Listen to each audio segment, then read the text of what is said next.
আপনাদের আজ এক বাংলাদেশি প্রবাসী ভাইয়ের জীবনের সত্য ঘটনা বলবো। এই ঘটনাটা সে নিজেই সোশ্যাল মিডিয়ায় শেয়ার করেছিল এবং এটা শুনে অনেকেই শিউরে উঠেছিল। ঘটনাটা ওমান বা সৌদি আরবের কোনো এক মরুভূমির হাইওয়ে। আপনারা শুনছেন 00 FM।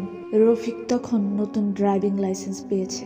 ওমানের জনমানবহীন মরুভূমির হাইওয়ে দিয়ে সে গাড়ি চালাচ্ছে। দুপাশে শুধু মাইলের পর মাইল ধুধু বালু আর মাঝখানে পিচ ঢালা কালো পথ। হঠাৎ গাড়ির হেডলাইটের আলোয় রফিক দেখলো রাস্তার মাঝখানে সাদা কাপড় পরা এক মহিলা দাঁড়িয়ে আছে। ভেবেছিল কোনো দুর্ঘটনা। সাহায্য করতে গিয়ে গাড়ি থামাতে রফিকের রক্ত হিম হয়ে গেল। মহিলাটির কোনো মুখ নেই, শুধু একটা সাদা অবয়ব। ভয়ে যান হাতে নিয়ে রফিক গাড়ির স্পিড বাড়িয়ে দিল। 100, 120, 140। রফিক ভেবেছিল আপদ বিদায় হয়েছে, কিন্তু না। স্বস্তির নিঃশ্বাস ফেলে যখন সে সামনের দিকে তাকালো, দেখলো সেই মুখহীন মহিলাটি এখন তার ঠিক পাশের প্যাসেঞ্জার সিটে বসে আছে। এক ফোঁটা শব্দ না করে মহিলাটি ফ্যাসফ্যাসে গলায় বলে উঠল, এত জোরে গাড়ি চালাস কেন?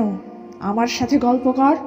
রফিক দেখলো মহিলাটির পা দুটো উল্টো, আর সেগুলো অমানসিকভাবে লম্বা হয়ে ড্যাশবোর্ডের নিচ পর্যন্ত চলে যাচ্ছে। ভয়ে রফিক আয়াতুল কুরসি পড়তে শুরু করলো। ঠিক তখনই এক বিকট শব্দ, আর সব অন্ধকার।